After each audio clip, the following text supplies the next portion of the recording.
magic mirror on the wall, who is the fairest one of all? Mirror, mirror on the wall, who's the fairest of them all? It's the classic line from Disney's A Snow White, alluding to the one who is most beautiful. The media often portrays beauty as having certain skin colors, hair colors, and body type. And with the rise of social media, these said standards have only become more present. Social media has become something recognizable merely by a logo. It's become second nature for us to start scrolling through social media while standing in line after coming home from a long day, or simply just while bored. But did you know that the average person spends 5 years of their life looking down at their phone, mindlessly scrolling? I've decided to look into this, and I've interviewed fellow students at UW Eau Claire. I usually spend about 3 hours of screen time. I bet 2/3 of them are spent on social media. I usually use Snapchat and Instagram and sometimes VSCO. So I probably spend about an hour or an hour and 10 minutes on Snapchat a day, and then a half hour on YouTube and a half hour on Instagram a day, and then just 10 minutes on Facebook. So I have an iPhone, and this morning I saw my weekly screen time report, and it was about 4 to 5 hours a day. I also use Snapchat, Instagram, and then YouTube sometimes. I probably spend about 3 or 4 hours on social media per day, and it's usually Instagram and Snapchat. Media Kicks, a media company, decided to investigate this. They found that on average, people were spending 40 minutes on YouTube, 35 minutes on Facebook, 25 minutes on Snapchat, 15 minutes on Instagram, and 1 minute on Twitter, for a total of 5 years and 4 months. That's spending 1 year and 10 months on YouTube, 1 year and 7 months on Facebook, 1 year and 2 months on Snapchat, 8 months on Instagram, and 18 days on Twitter. And when you compare this to daily activities, social media is just second after watching TV. Watching TV came out to be 7 years and 8 months, social media was 5 years and 4 months, and the daily activities of eating and drinking were 3 years and 5 months, grooming was 1 year and 10 months, socializing was 1 year and 3 months, and doing laundry was 6 months. So, if everyone is doing it, what makes it so bad? There's no way to completely eliminate social media, and it's not always a bad thing. It lets us share our lives with people we don't get to see that often, and it is a fast way to connect with people. We live in a world where we have everything in the palm of our hands, and with just one touch we are connected to the world. But is it really making us more connected? Is it really impacting our lives in a positive way? Apart from the obvious reasons of lack of face-to-face communication and decreasing quality of sleep, studies have shown social media can affect our mental well-being, specifically how we view our bodies.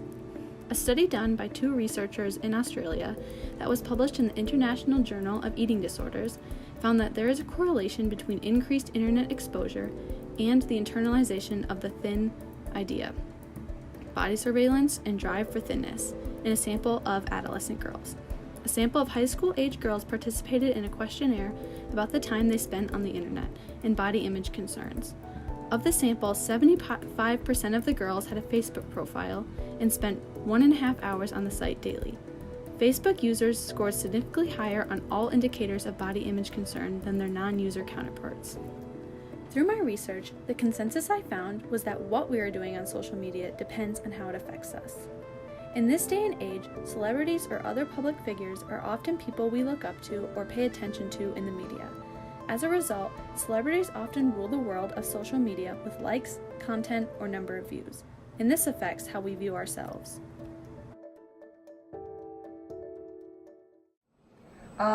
For celebrities, I don't follow that many, but I follow a lot of famous dancers. So some are Jessica Richards and Ricky Ubeda.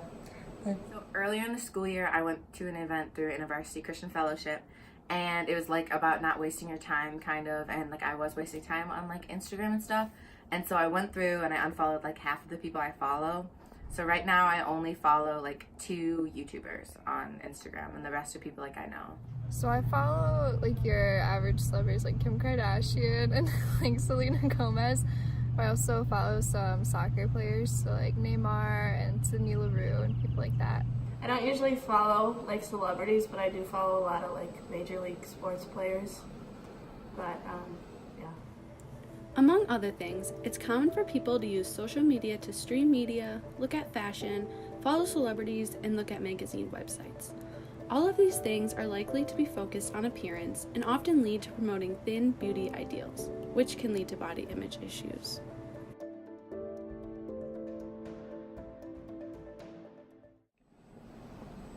I feel like I kind of do subconsciously, but I don't, it's not like a super harsh comparison. It's just kind of observing what they look like, and especially because I do follow a lot of dancers, it's like comparing my abilities to theirs in a way. I don't really see myself comparing them to them that much, but I guess it probably subconsciously affects me a little. I try not to, but you can't help it, like make little comparisons, but I get over them pretty easily. I think I do compare my body to other girls on social media, but I also am a firm believer in like lifting other girls up. So like if I see like a friend that looks good, I'm gonna like comment on it and like hype her up, you know? Another more recent study done in November of 2018, published in the journal Body Image, examined the effects of social media on self-perceived body image. The study looks at the idea of the social comparison theory, which looks at how a person compares themselves to others, which is often social media's effect. The researchers found that women are more likely to use social media to look at others' photos than men, so they asked a sample of women who were 17 to 27 years old to interact with posts on social media and then rate how they felt about their appearance. The results were what the researchers hypothesized, that the women who interacted with someone who they considered more attractive had more negative body image views than before, and those who interacted with family members on social media had no effect on body image. This leads to the idea that social media isn't exactly bad within itself, it's more about how we use it, and if that is to compare ourselves to others' bodies or even others' experiences, that can have negative effects.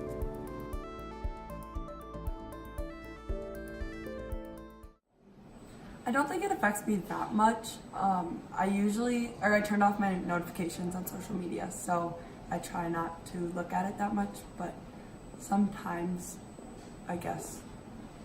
I think it affects me, like I think it makes me think that I'm not very cool or funny. Yeah. So I feel like it kind of puts people more in cliques more. It groups up people with similar interests, and it kind of like, you see photos with this group and that group, and there's not really intermingling there. I post quite a bit, especially on Instagram, and like I think it actually helps my like self-esteem and like how I look about myself, because I really like taking pictures, and then like when I see a picture that I look good in, and like it makes me like feel good and I'm happy about it. At this point, it's important to note that research into social media and body image is still in its early stages, and most studies are correlational, meaning it's not written in stone that social media leads to negative body image, but most research thus far has found correlation between increased social media use and negative body image. There are arguments that that factor of how one thinks about themselves is already there, and social media just brings that thinking out. There are also arguments that people who think this way are more likely to spend more time on social media. Despite the logical arguments on both sides, it isn't about eliminating social media as a whole, because that is impossible, and there are still good effects that come out of social media. To get rid of the negative effects, everyone should think about limiting how much time you spend on it and how you use it by figuring out who you want to be paying attention to on your mirror on the wall.